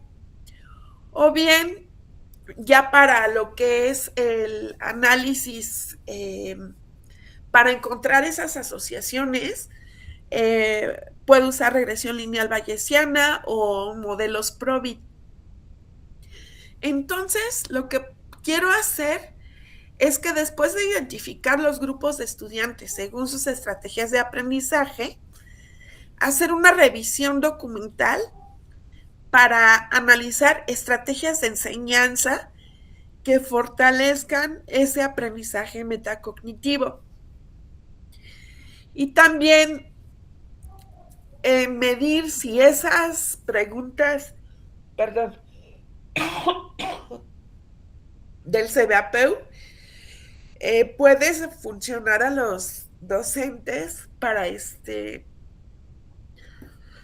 identificar los diversos estilos de aprendizaje que existen en su grupo y también adaptar la enseñanza a las necesidades del alumnado, integrando el uso del TIC. Mi objetivo es identificar las estrategias de aprendizaje más significativas reconocidas por las y los estudiantes que inciden en su rendimiento en la materia matemáticas impartida, ahí se me fue, en el CCH en el ciclo escolar 2026. ¿Me permiten un minuto? Bueno. Sí, Kendra, perdón, Ivette, tienen un minuto, pero igual ya se te está acabando tu tiempo para presentar.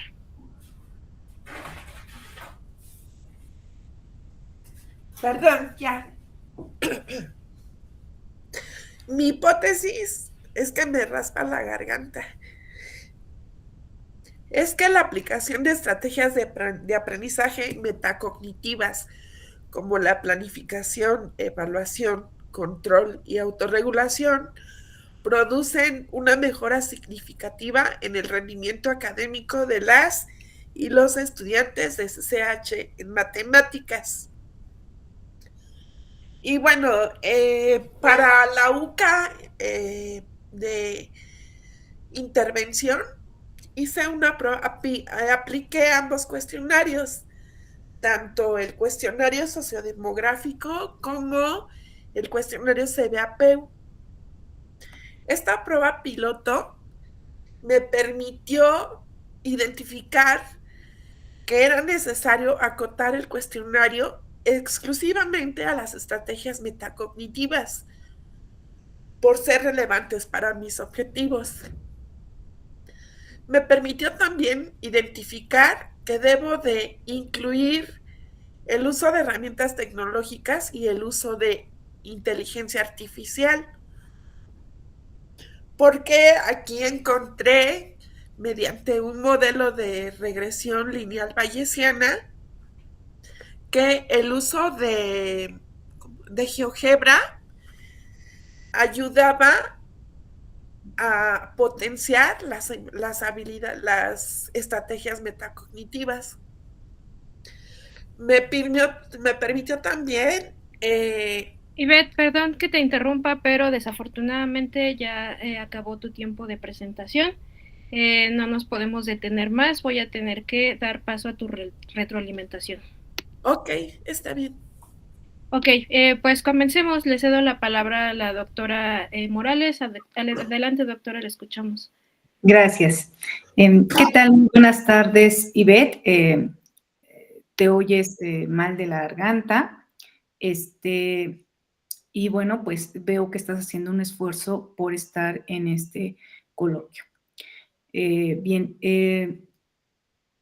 fíjate que más allá del esfuerzo que podamos hacer, tiene que haber una preparación previa que nos ayude a tener una estructura de lo que vamos a presentar. Si bien ustedes saben que tienen 10 minutos, me parece que una preparación pues nos podría ayudar muchísimo a optimizar los tiempos, ¿verdad? Pero bueno, creo que quedaron algunos elementos importantes de aclarar y sobre todo también entiendo que tú eres experta en matemáticas, ¿no? Y tú nos puedes hablar de todos estos modelos matemáticos, pero no hay que perder el foco. El foco es que esta es una intervención, una investigación educativa. Y me parece que lo que ahora nos estás presentando es el diagnóstico. Hay como varios elementos que seguramente ya los tienes trabajados o ya los has trabajado, ¿no? Pero al menos aquí quedan un poco en el vacío. El diagnóstico te debe de servir para detonar tus estrategias de intervención, para fundamentar tu diseño de cómo vas a transformar esa problemática que estás detectando a nivel medio superior, qué elementos pedagógicos vas a utilizar para modificar, transformar, acercarte a una solución, ¿verdad? Bueno, entonces ahí, más allá de las técnicas que utilices, todo esto es sino cómo, el cómo. Y en esta parte yo creo que hay que profundizar en la parte metodológica. Pero antes de llegar a la parte metodológica, a mí me salta una observación en la cuestión de los objetivos, el objetivo general y el objetivo específico. Dentro del documento, tú empiezas que el objetivo general es identificar y en tu objetivo específico es analizar. Ahí habría que echarnos un clavado a la taxonomía de Marzano o de Bloom, que es algo básico para identificar el nivel de complejidad de los verbos. Tu objetivo general no puede tener un nivel de complejidad tan bajito que sea ganado por el objetivo específico, ¿no? Son términos, pero finalmente un objetivo dentro de una investigación, pues es la partida de todo, porque al final tú vas a dar cuenta en tus resultados, ¿se alcanzó o no se alcanzó el objetivo? ¿Se cumplió o no se logró? ¿Qué vamos a hacer? ¿Qué cambiamos? ¿No? Y entonces ese es tu punto de partida. que hay que iniciarlo bien. La parte de la metodología, más allá de explicarnos qué vas a hacer en una forma técnica, yo creo que hace falta mencionar el enfoque que vas a utilizar, cuál es el alcance o tipo de investigación que vas a hacer, qué diseño es el que estás contemplando. Porque sin duda las matemáticas son muy importantes, sobre todo porque, bueno, hay diversos autores, ¿no? Que para observar esta habilidad o este dominio, lo que tú pretendes, pues, son muchos elementos, ¿no? Es multifactorial, porque a veces puede ser la experiencia, ¿no? Que tuvimos en nuestros primeros años, en donde nos dijeron que las matemáticas eran solo para dioses, expertos, si no te sale bien, algún cálculo, estás mal, dedícate a otra cosa. Hay otras teorías en donde dicen, no, es una oportunidad, para observar los errores, para mejorar, ¿verdad? Para practicar. Entonces, es multifactorial la problemática. Y lo que yo alcanzo a entender es que, pues, quieres hacer una intervención. Bueno, entonces vamos a empezar desde el diagnóstico, que el diagnóstico nos fundamente. ¿Qué estrategias son las que vas a implementar para modificar, para acercarte a una solución? Ahora bien, no me quedó claro en la selección de tu población si vas a hacer un estudio comparativo entre la escuela preparatoria número 3 y el CCH o con otras instituciones de educación media superior. Yo creo que ahí es una buena oportunidad para ir pues clarificando.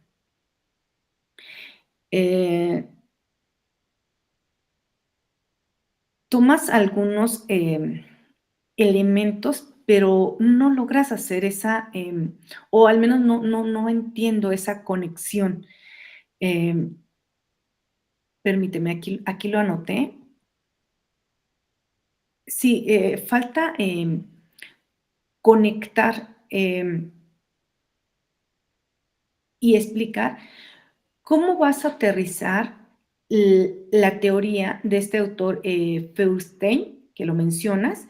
Por ejemplo, ¿cómo vas a aterrizarlo? Porque acuérdate, tú ya tienes que hablar, ya dentro de un diseño vas a tener que hablar, bueno, ¿cómo voy a aterrizar esa teoría, eso que yo estoy leyendo y que a mí me está encantando, que me habla de la metacognición, que me habla de la autorregulación, que me habla de las matemáticas? Ahora, ¿cómo yo la voy a aterrizar para diseñar estrategias que favorezcan, ¿no? En esta transformación y que se logre el dominio de las matemáticas. Les falta ahí esa conexión entre lo que tú has revisado en tu marco, en tu estado del arte, en tu marco teórico. Ahora hay que hacer la conexión para aterrizarlas en estrategias viables en un contexto, áulico, ¿no? Entonces, ¿qué vamos a hacer? Eso es lo que, o a lo mejor sí lo tienes desarrollado, pero bueno, no lo escuché. Déjame ver qué otra cosa por aquí anoté. Pues eso sería todo por el momento. Y bueno, no quiero pasar por alto felicitarte que pues posiblemente estás un poquito mal de la garganta y aún así estás enfrentando este reto de presentarte. Con mucha calma vamos avanzando y cualquier comentario o esto que puede decir que también es muy de pronto y muy corto, puedes trabajarlo con tus docentes, por favor. Gracias, Ivette. Gracias, doctora. Gracias. Vamos a continuar con los comentarios del doctor Hernández. Adelante, doctor. Gracias. Buena tarde, Ivette. Espero que te mejores. Y también agradezco el esfuerzo que hiciste, porque a pesar de tu estado de salud, compartiste tus avances.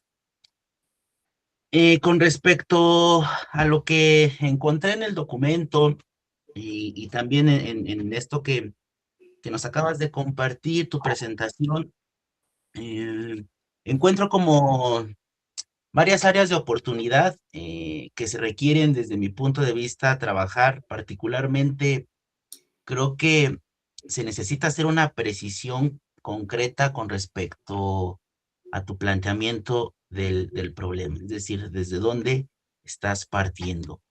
Ya que a lo largo del documento y de tu exposición nos compartes una serie de afirmaciones, de instrumentos, de autores que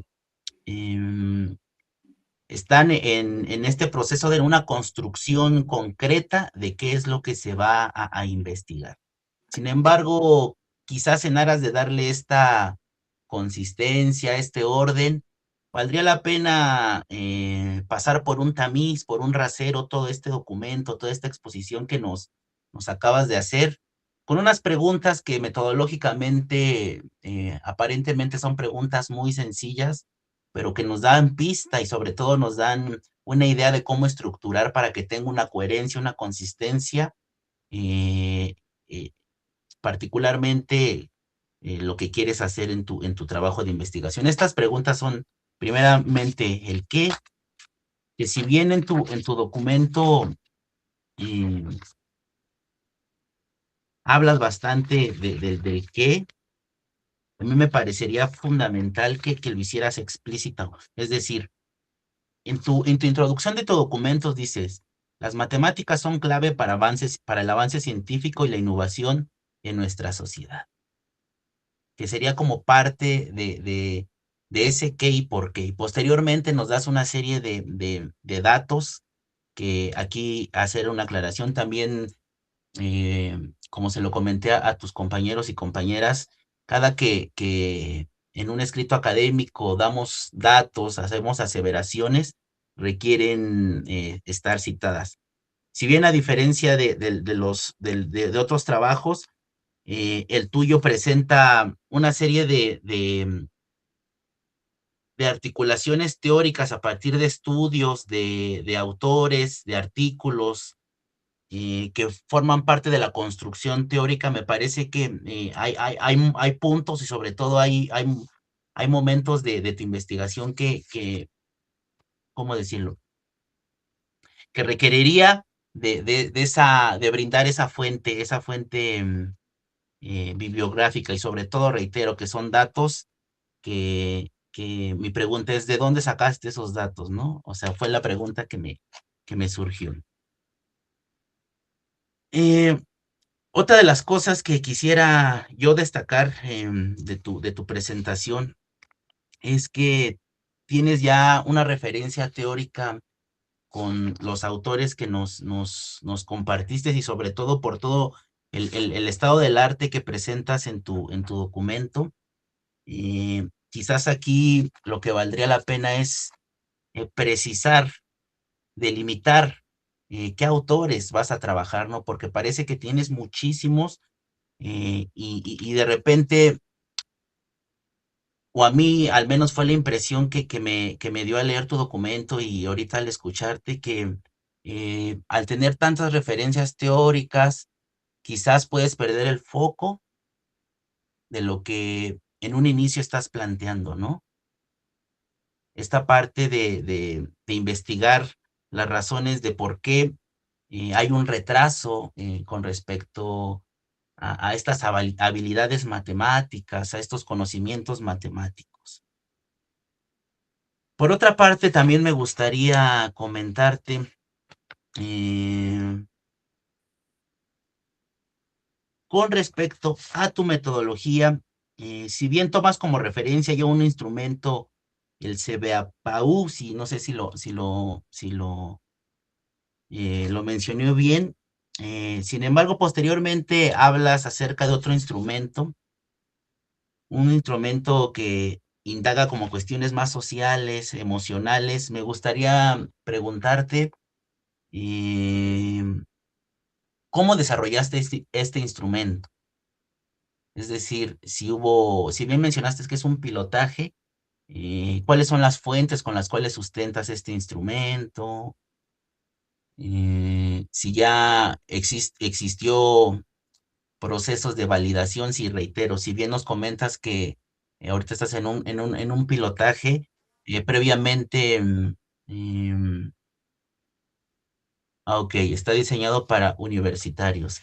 Pero posteriormente, Ivette nos habla acerca de otro instrumento, y esa es la duda que me queda, ¿no? O sea, ¿desde dónde estás desarrollando ese instrumento o bien desde dónde lo estás tomando? Y sobre todo, en aras de la construcción de la consistencia, estos instrumentos, como bien lo sabrá, los instrumentos tienen todo un proceso de validación. ¿Cómo integrarás? ¿Cuál será el diálogo entre estos dos instrumentos en aras de la consistencia y identificar eso que quieres realizar con respecto al diagnóstico? Por otra parte, nos hablas acerca de las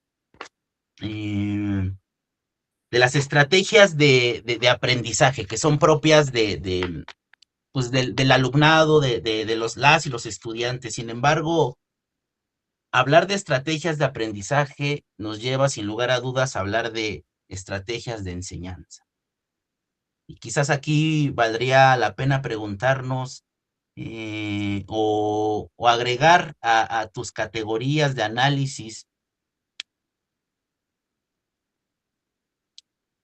¿cuál es la formación docente con respecto a esta categoría de exploración? Es decir, ¿qué se está haciendo con respecto a la formación de estas estrategias de aprendizaje, de estudio, ¿no? Es decir, ¿cuál es el vínculo entre los criterios de formación docente con respecto a desarrollar este tipo de competencias en este plantel? Si no mal entiendo, estamos hablando del CCH, ¿no? Entonces, llevaría igual, reitero, a una resignificación de lo que, más bien esta discusión nos llevaría a una resignificación de lo que representan las matemáticas. Porque aquí valdría la pena también, en aras de esto que mencionas, de desarrollar un pensamiento crítico, develar y precisar cuáles son estas habilidades que tanto PISA y como Planea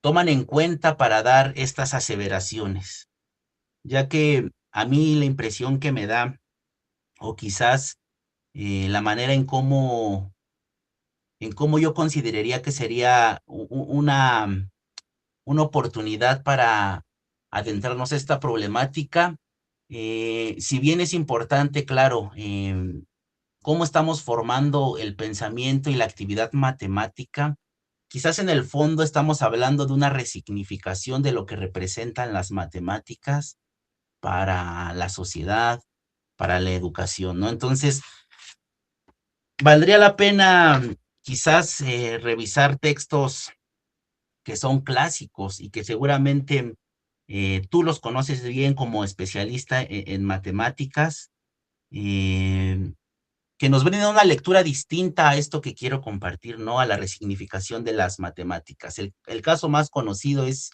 Pitágoras.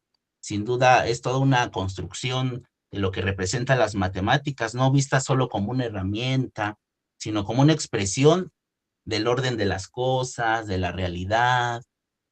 Es decir, brindar este vínculo entre lo que entendemos por matemáticas y las significaciones que hagamos en nuestra vida cotidiana.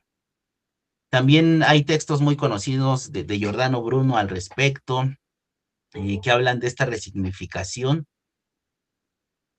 y quizás te podrían servir en aras de clarificar este planteamiento con respecto al por qué hacer una exploración con respecto a las estrategias que se están desarrollando, particularmente en el caso del CCH. Y otra cuestión ya para finalizar, que tiene que ver con tu documento. Yo destaco muchísimo que tengas muchos referentes en tu construcción de tu marco teórico. Sin embargo, al revisar tu bibliografía, la mayoría de las fuentes que nos compartes no se ven explicitados en tu texto. Y dentro de la construcción del aparato crítico, del rigor académico, se precisa que las referencias que brindamos al final del documento se expliciten o se vea su uso dentro del texto o del cuerpo del texto, mejor dicho. Entonces, me quedó la duda si todas estas fuentes que nos mencionas, que es un repositorio muy rico, ¿cómo la estabas integrando a tu protocolo de investigación? Básicamente sería eso, Ivette, precisar y darle delimitación a tu planteamiento con las preguntas qué, por qué, para qué, cómo, delimitar tus fuentes teóricas, a veces menos es más, intentar en aras de la consistencia todos esos cabos sueltos porque tú ya los tienes, digamos, en términos metafóricos, ir brindándole ese hilar para construir esa consistencia y definir el qué, el por qué, el para qué y el cómo. Entonces, básicamente sería eso. Igualmente te felicito por el esfuerzo, lo reitero, y hasta aquí sería mi participación. Muchas gracias, doctor. Gracias en general por sus comentarios. También a la doctora Morales, muchísimas gracias. También a ti, Ivette, gracias por tu participación y por el esfuerzo de estar presente en este coloquio. Con esto ya terminaríamos nuestra mesa. Quiero agradecer la participación de las y los estudiantes, así como reitero el acompañamiento de nuestros comentaristas y sus comentarios tan oportunos. También muchísimas gracias a todos por estar en este 9º coloquio de investigación de posgrado de la Universidad Rosario Castellanos. Les comento que este coloquio está presentando 92 trabajos distribuidos en 27 mesas retroalimentadas por 53 expertos académicos en diversas instituciones de educación media superior, tanto nacionales como internacionales.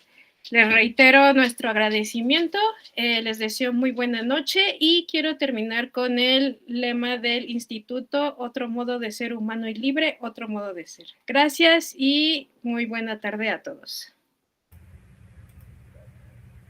Gracias, felicitaciones, bonita tarde. Gracias, hasta luego. Gracias, felicitaciones. Gracias, hasta luego. Gracias. Gracias.